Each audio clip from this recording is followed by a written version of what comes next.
नमस्कार मित्रांनो, तू ही रे माझा मितवा या मालिकेत 18 ऑगस्टच्या भागात असं दाखवलं आहे की मामा हा अर्णवला जाता जाता थांबवतो आणि म्हणतो, ईश्वरीच्या वडिलांचा जो काही ॲक्सिडेंट झालेला आहे, मीडियाने तुझं नाव उचलून धरलं आहे. त्यांना असं वाटत आहे की सगळ्यांनाच की तो ॲक्सिडेंट तू घडवून आणला आहेस.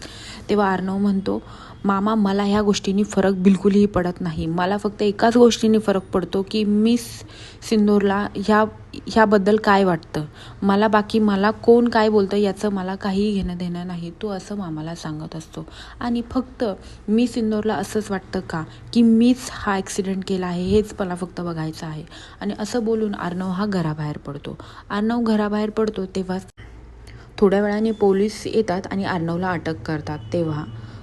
तेव्हा अर्णव आणि ईश्वरी एकमेकांसमोर येतात. तेव्हा अर्णव हा पोलिसांचा हात झटकतो आणि मिस सिंदूरकडे जातो आणि तिला दोन्ही हाताने पकडून म्हणतो, तुला पण हेच वाटत आहे का? माझ्या डोळ्यात डोळे घालून सांग की मी तुझ्या बाबांचा ॲक्सिडेंट केला आहे. तेव्हा ईश्वरी गप्प असते. ईश्वरी फक्त अर्णवकडे बघत असते आणि ईश्वरीच्या डोळ्यात स्पष्ट दिसत असतं की ईश्वरीला हे वाटत नाही की अर्णव सरांनी हे सगळं केलेलं आहे.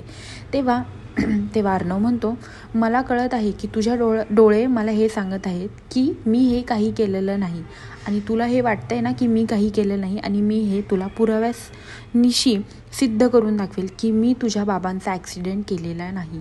आता ईश्वरी पूर्ण शॉक झालेली असते. अर्णव सर एवढ्या कॉन्फिडेंटली सांगत आहे ना, अर्णव सर कधीच खोटं बोलणार नाही यावर ईश्वरीला जरा जास्तच विश्वास असतो.